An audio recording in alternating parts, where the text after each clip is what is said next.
going on, YouTube? Welcome back to another video regarding my Laserdisc collection. I am Culturedog, aka Sam Hatch, and it's my pleasure hanging out with all of you videophiles and appreciators of classic video formats. And I've been promising to go through my collection of box sets before going into the full A to Z of my regular single and double discs. So we're going to fire that up right now and do the first bit of the alphabet. I think that goes from A through J or so. Something to that effect. We'll check it out and then meet back here and gather our forces and then get ready for the big finale. That'll be the next video. So without any further ado, let's go to my secret chamber in another room and start digging into the box sets. Alright, first on the chopping block is 12 Monkeys. Great Terry Gilliam flick.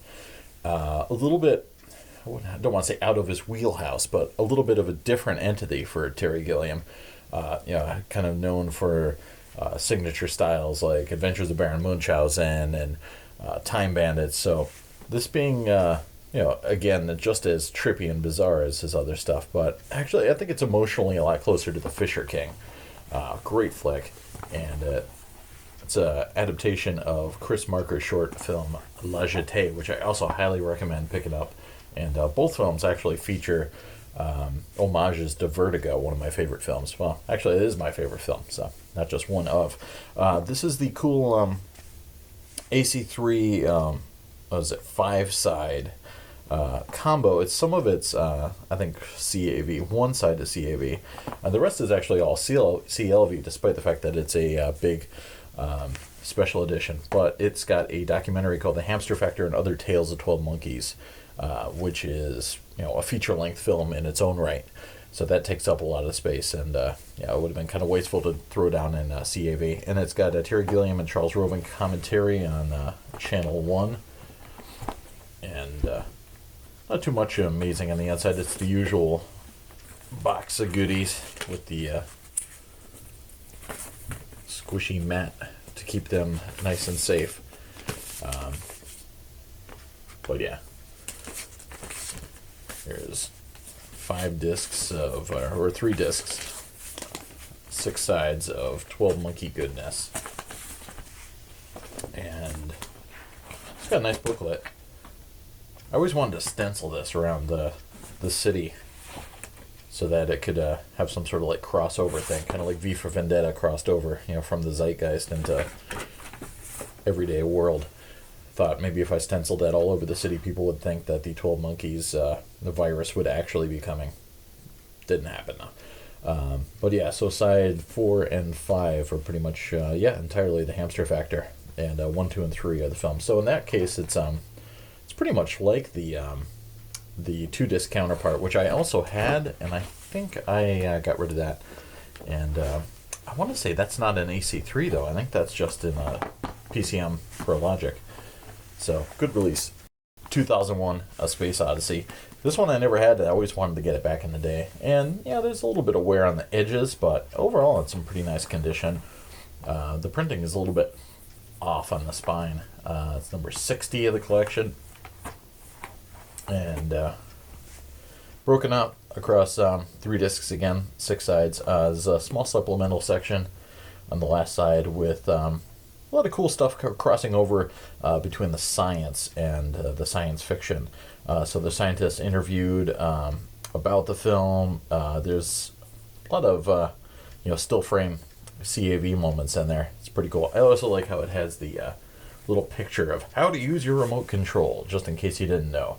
But yeah, great release. First printing of 1988. Wow.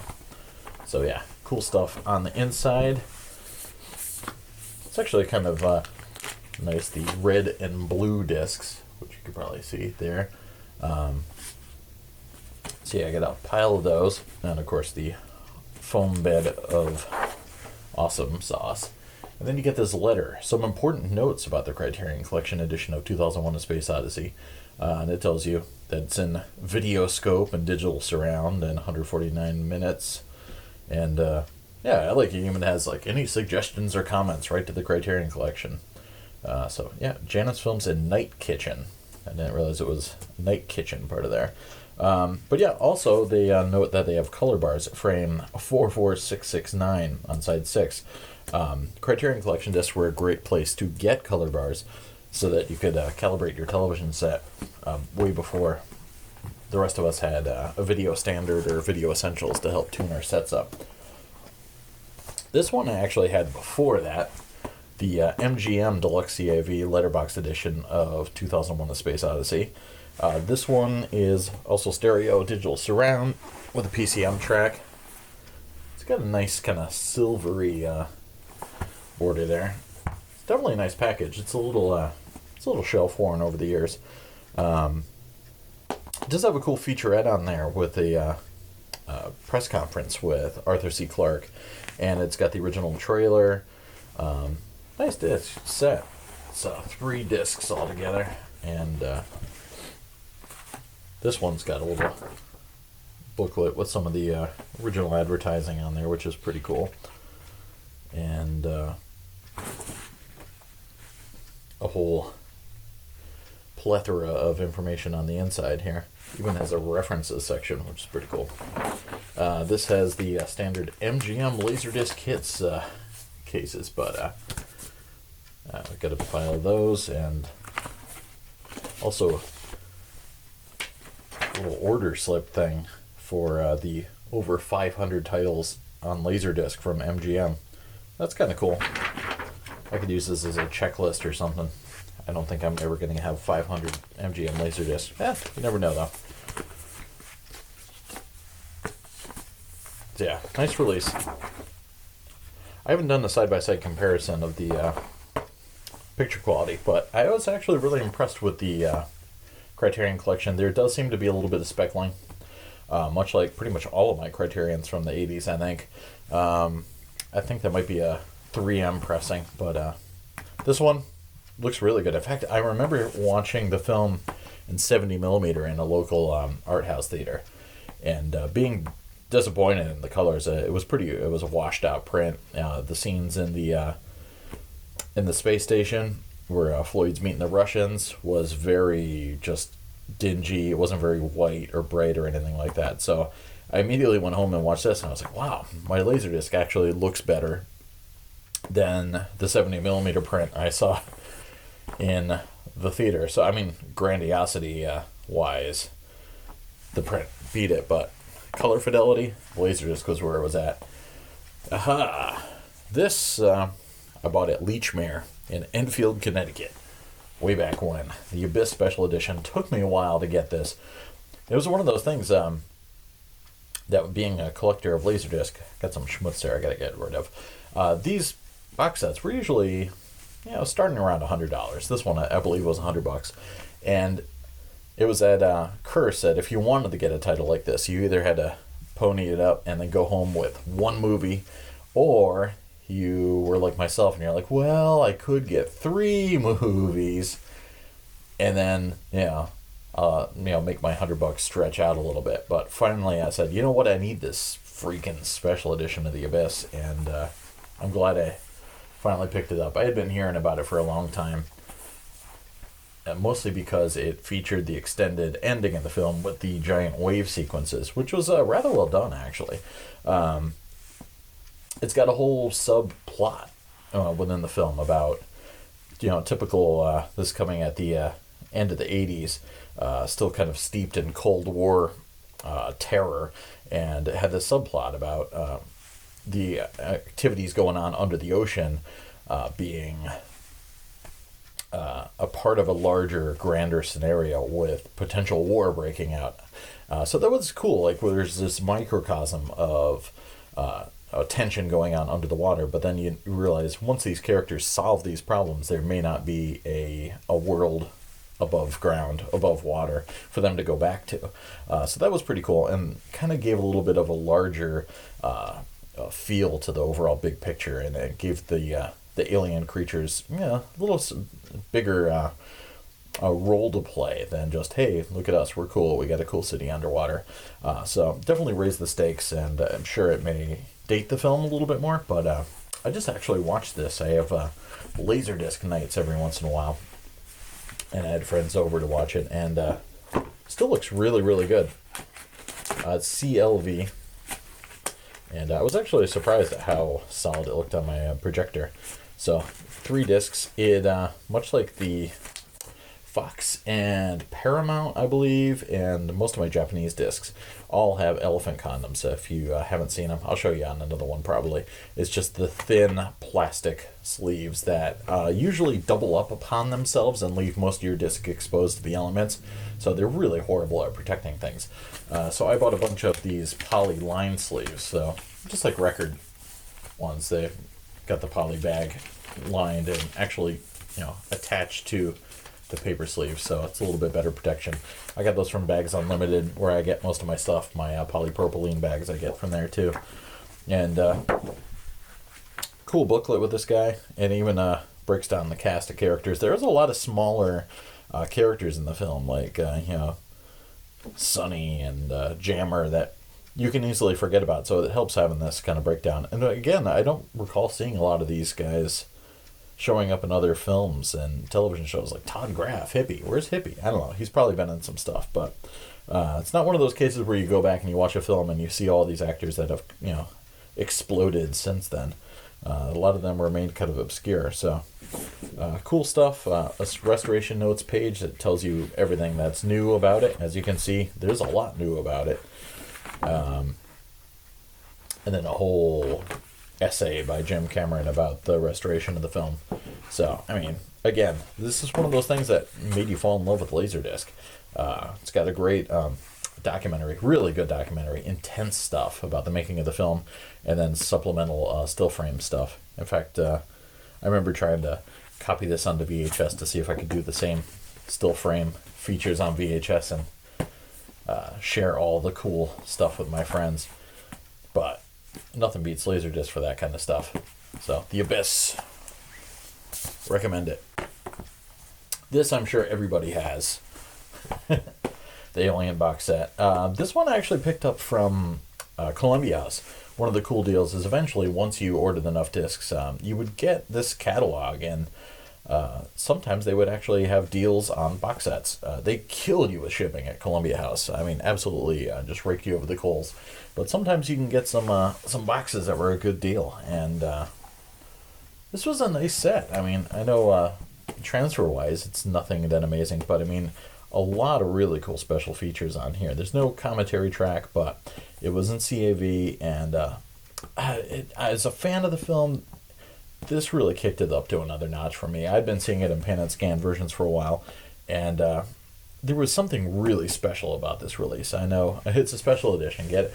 But no, I mean, there really was. I mean, it really made me appreciate it in a I don't know, a higher level. And it's one of those experiences I remember just watching it at home, and it was a home theater moment. Just watching this film, I was like, oh, I'm in a movie theater, but at my house.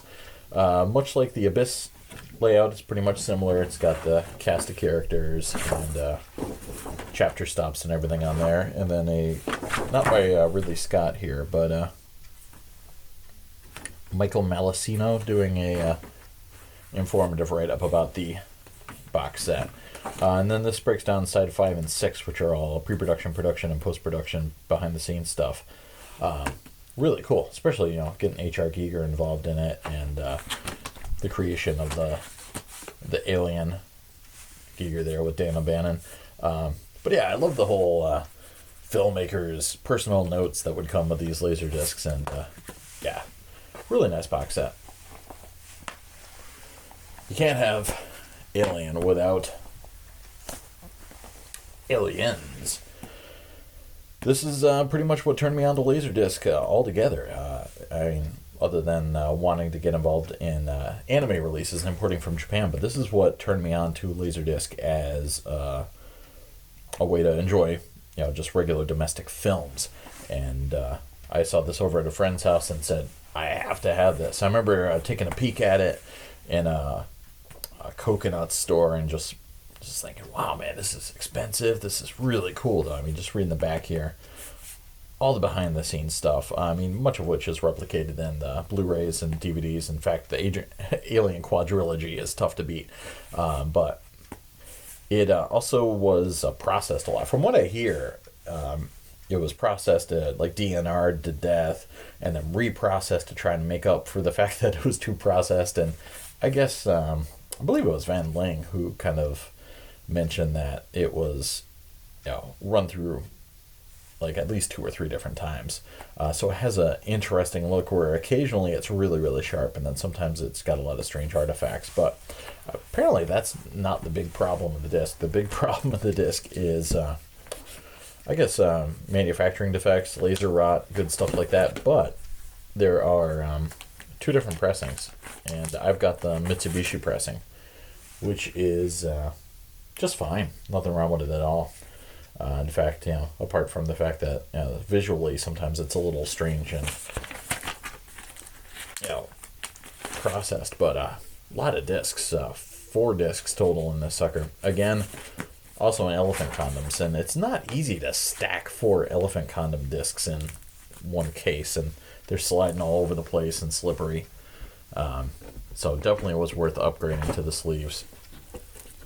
Of course, if I can get the booklet out, that would help. Just like the other ones, got the cast of characters. Again, whatever happened to Mark Ralston and Drake and all these guys. Some of the also-rans in this film, never really broke out as far as I know. But this is David C. Fine doing a write-up, and all the chapter stops, and your personal letter from James Cameron, of course, and just like the best, the restoration notes. A lot of cool still shots as well. So nowadays it's got a reputation as being a dog, but if you can find a Mitsubishi pressing, I still like it. I mean, I've got much nicer copies of this film on video, but I actually just watched this. Oh yeah, it's a little bit of tape on the corner there. I watched this copy not that long ago and had a blast. So it's still fun. This I also showed you on the Criterion video, Terry Gilliam's Brazil, and this is a heavy hitter. It's my number 196 of the Criterion collection. It has a 10-side, 5-disc CAV special edition. Letterbox 1.85 to 1, so when I had this originally from MCA Universal, it was just open matte, and it's got a commentary track with Terry Gilliam, which is nice, and a lot of extras on here, including a 30-minute short from 1985 about Brazil, and then The Battle of Brazil. If you've ever read the book, it's pretty amazing just to get the film released in the United States. So yeah, great documentary. And then the Love Conquers All version. I think this is what ended up making the box set a little bit more expensive. I remember this being delayed quite a bit and it having more discs perhaps than originally planned upon. So when this came out, it had the television cut, the 94-minute version that was cut by the studio to make everything happy, and thinking that was going to pan out for them and make it a commercial hit. Universal in particular seemed to do that a lot. Legend was kind of trimmed down, and that was kind of like the answer to all their problems with difficult films, so to speak, was just trim them down and make them as incomprehensible as possible, and you'll squeeze in lots more screenings per day and everyone will be happy. Great booklet here. So CAV discs, pretty cool with the Brazil neon logo on there. Not going to take them all out because there's a ton of them, but I love the ductworks in the background and all the Brazil-esque forms here. So it was a really clever way of putting all the thanks and the notes and the chapter stops. And then cool piece from Jack Matthews, who wrote The Battle of Brazil. And if you like the film, definitely pick that up. And this is all available on DVD, and I'm assuming it's on Blu-ray or will be at some point. Alright, so up next is a flick that I was mad at myself for not having seen until 1994 or 95 or so. No, I think it was 94 I picked this up at Strawberries, just thinking, I've heard a lot about this flick. I better check it out finally. And instantly fell in love with it. I know a lot of people place Citizen Kane above it, but I am definitely more of a Casablanca guy than I am a Citizen Kane guy.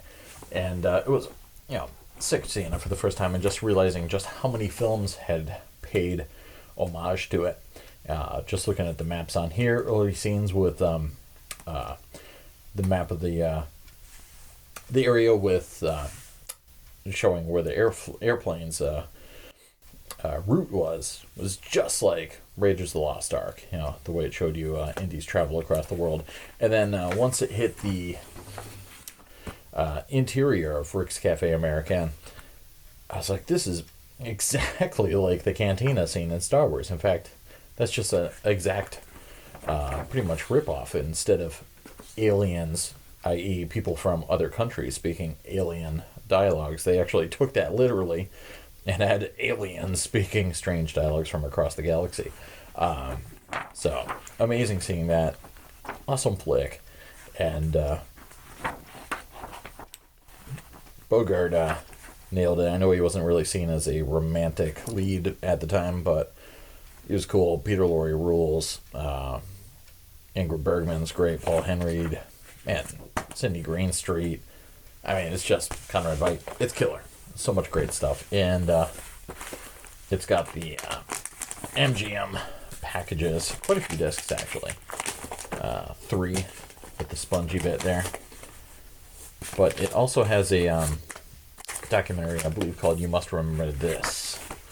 Narrated by Lauren Bacall, if I remember correctly. Yes, so that takes up part of Side 4 and all of Side 5. So, good release. This is one of those cases that I'm not really a big fan of the box, how it just never kind of sits in there. It's always fighting against you. And yeah, that's why I'm always more of a fan of the one that actually wraps around with a sticker, basically. But great release. This I also showed you in my Criterion video, the Close Encounters box. Close Encounters of the Third Kind, spine number 125. And really cool box. I had seen this, as I mentioned before, so many times. It came out originally in 1990, and even by the time I started collecting Laserdiscs a year or two later, or 3, it was hard to find a good quality copy of this thing, and especially a used one. But cool write-up by Don Shea on the back from Cinefex. And I showed you this briefly in the other one too. It's got notes much like the 2001 does, but it actually shows you the proper sequencing for your programmable Laserdisc player to play you the special edition version. Side 4 doesn't have any scenes from the special edition, but all the other ones do. And you could decide whether or not you want to watch the film as the theatrical cut or as the special edition, which is pretty cool. The special edition is kind of... Actually, I like a lot of the scenes that were added. It's mostly the ending, which Spielberg admits he didn't even want to do, where it adds in the interior of the spaceship. And, yeah, he just did that to get all the rest of the film that he wanted to make made, and throw that as a bone to the studio, because they were like, oh, so you show the interior of the mothership, everyone will go nuts. Quite a few special features. Side 6 is making up. That's pretty comprehensive. Really good stuff. As I mentioned before, there's a few different versions of this. There's a gatefold version, but I wanted to get the box because it's cool. And it looks okay. There's, I think maybe a little bit of speckling, but really, really solid transfer. I was impressed when I fired it up on my projector at how sharp it was. I kind of wasn't expecting too much from the package visually, but I was wrong. It actually looks really nice. Strong release. This I picked up from Columbia House. Being a Bond fan, had to get this. I actually don't have Volume 1, which I will have to pick up. Again, this is another one of those boxes that fights against the the structure of it. But the Connery Collection Volume 2 was a nice way to get the films available without having to get the gatefold versions and just get it taken care of in one fell swoop. It does have the theatrical trailers for all 3 flicks, in this case Thunderball, You Only Live Twice, and Diamonds Are Forever, which is my least favorite Connery Bond. But they were letterbox, which is nice, and I was just excited to have Thunderball and You Only Live Twice. I actually saw these in a theater. There was a screening in, must have been shortly thereafter when For Your Eyes Only came out, so early 80s, probably 81 or so. There was a revival screening of them back to back. Strangely, they showed You Only Live Twice first and then Thunderball, and I was, barely, not even 10 years old, and just completely blown away, and fell in love with the Connery Bonds right then and there. So this was a no-brainer for me to get this, and huge fan of the Nancy Sinatra theme for You Only Live Twice. And the only problem is that they're breaking up pretty nicely until you get to, I believe, maybe not. Oh, I think it's, You Only Live Twice and Thunderball are share a disc. So You Only Live Twice is on side 4. So it's not really that bad, but it's kind of awkward that, they're not broken up by disc. The Star Wars special edition sets like that too. But not really that much of a problem. And all the trailers are loaded at the back on side 8 there. So you can get these things for like, I don't know, $10 now or something like that. So cost effective. I found this at a used store, and it was part of a series of boxes that were just sitting on top of a countertop, and I was like, ooh, Laserdisc, what do you want for that? So it's got a pretty crazy lenticular 3D eyeball here with Jim Morrison and an Indian, and freaky. It's a Pioneer special edition. They usually did pretty nice special editions. It's in AC3 Dolby Digital, and it's 4 sides, 2 discs, and really nice packaging here. It's got a commentary track from Oliver Stone, additional scenes, and a lot of making of stuff, including some actual Doors footage. But the packaging's really neat. It's actually pretty slim for a special edition. But then it's got this really funky Velcro cover here with the double O, or the O doubles over on the other side there, and gives you the breakdown of the credits and everything like that. But then it's got this book that still keeps opening up, split in the middle, which is really, really bizarre. I don't know who came up with this concept, but it's kind of fascinating. Oh. So yeah, you can kind of lose yourself in the strangeness of it all. And I think, is it stuck? Oh. I think that's the actual intersection. And then the disc itself is up in here. And also cool that it has, nice, thick cardboard sleeves, and then within is the polyline sleeve. So I like these jackets. Pretty strong stuff. I mean, a lot of work put into this guy. So I like how concise it is too. But nice release indeed. I haven't watched this in a while. I should have fired that up for Thanksgiving. Watch Val Kilmer and Meg Ryan go at it with the turkey or the duck. This I picked up from Ken Cranes as Laserdisc was going away. The E.T. Deluxe Edition. I believe this is actually technically one of the Universal Signature Collections, or something to that effect. As a limited edition, I can't remember how many they made, if it was 1,000 or not. It's interesting how it's this whole piece here on the back is a sticker, and the whole thing's really just got this shiny star background, and that's where the limited edition stamp is. This is number 381, and then there's a hole in there so you can read through the sticker. This is the set that everybody's looking for because it has the scenes of Harrison Ford as the principal in the special features, and lots of other good stuff in there as well. Cool making of. I fired that up not too long ago. It does have the score isolated on the analog track too, which is kind of neat. The only thing I don't like is a lot of box sets, nothing on the side at all. And I've got quite a few of these, and they're almost always black or gray. So you put them side by side, and you're like, oh, I want to watch. Yeah. So you get a silver Sharpie and write ET on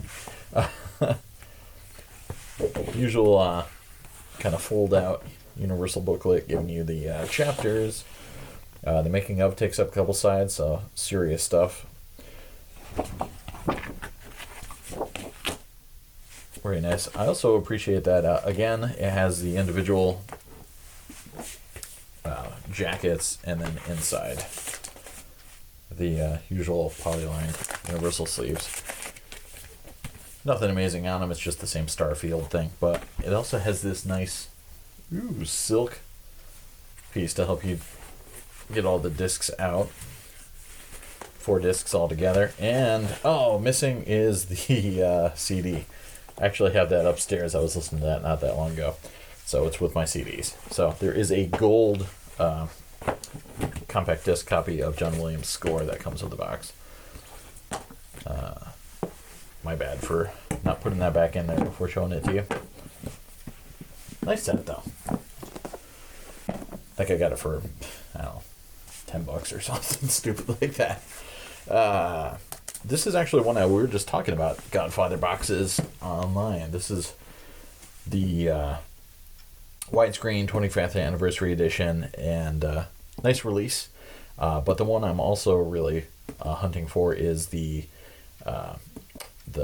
cut that chronologically reassembles everything, and that's not widescreen, but I think it's open matte. But that's also a really cool counterpart to this. And again, nothing on the spine, so you have no idea what's going on. Just some simple information on the back. But it's just the same copies you can get separately. I've also seen gold variants of these. I'm not quite sure what the deal is with the gold variants. I actually put poly sleeves on these guys. A lot of new interviews and things on these discs. So nice stuff. And yeah, looking forward to doing a marathon very soon with this. I also picked this up, I believe, from Ken Crane's for very cheap, but it's the Jaws set. This is the Signature Collection Letterbox Edition, but not the one with the book and the CD. It's a little bit thinner footprint. Again, also strange, it's got a sticker on the back. I'm not sure what's underneath this sticker. Bizarre how that happened, but it's again another kind of hybrid. Side 3 is CAV, everything else is CLV. It's got an amazing documentary made in the mid-90s about the making of the film, which is awesome. And I'm guessing it's been finally available on video. I know there was a truncated version on the DVD special edition. That said, man, I don't know, maybe this is still the longest version of the documentary. But it's great. It takes up 2.5 sides and is just really impressive. A lot of other cool things, the trailers and everything like that, of course, on there. And nice transfer, too. Just fired that up not too long ago. Still looking nice. This is one I ordered from Columbia House to get day and date, right when it came out. And again, it's kind of, it was wicked cool to have the CAV version, I guess, to watch all the the T-Rex scenes in slow motion. But special features wise, you got this monster set, and you're like, oh man, this is amazing. I can't wait to watch all the nothing. There's no commentary track. There's no extras. It's just a movie in CAV, split up amongst a few sides.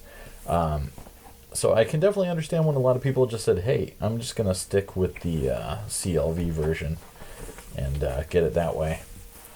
Because I do have that, and I have the DTS version as well. But yeah, it's pretty bare bones. So it really was integral to get the making of Jurassic Park as a companion piece to this, because it does just feel kind of incomplete without it. But still looks nice. Nowadays, though, I'm usually going to watch the DTS version instead of just that. All right, let's take a break. We'll come back at you with some more Laserdiscs, and we'll get through N through, I don't know if I have any Z's, N through W at least. So we'll see you back here for more. All right, so those were my box sets going up through the first half of the alphabet. We'll take a little break and gather our thoughts, and then return here and finish up for the rest of the alphabet shortly. Thanks to everybody for becoming a subscriber, for all the likes, even the dislikes. Hey, if you took some time out of your day to watch one of my videos, that's totally cool. And I appreciate all of the comments and everything. And it's also been fun running into all the people at Laserdisc Forever over on Facebook. In fact, right now there's well, not really heated, but there's a debate about the benefits of analog versus digital. So it's really intense to be in a conversation about Laserdisc in this day and age. So very cool to be able to run into a bunch of other people that still appreciate the format. So I hope you dug the video, and we'll see you very shortly for another one.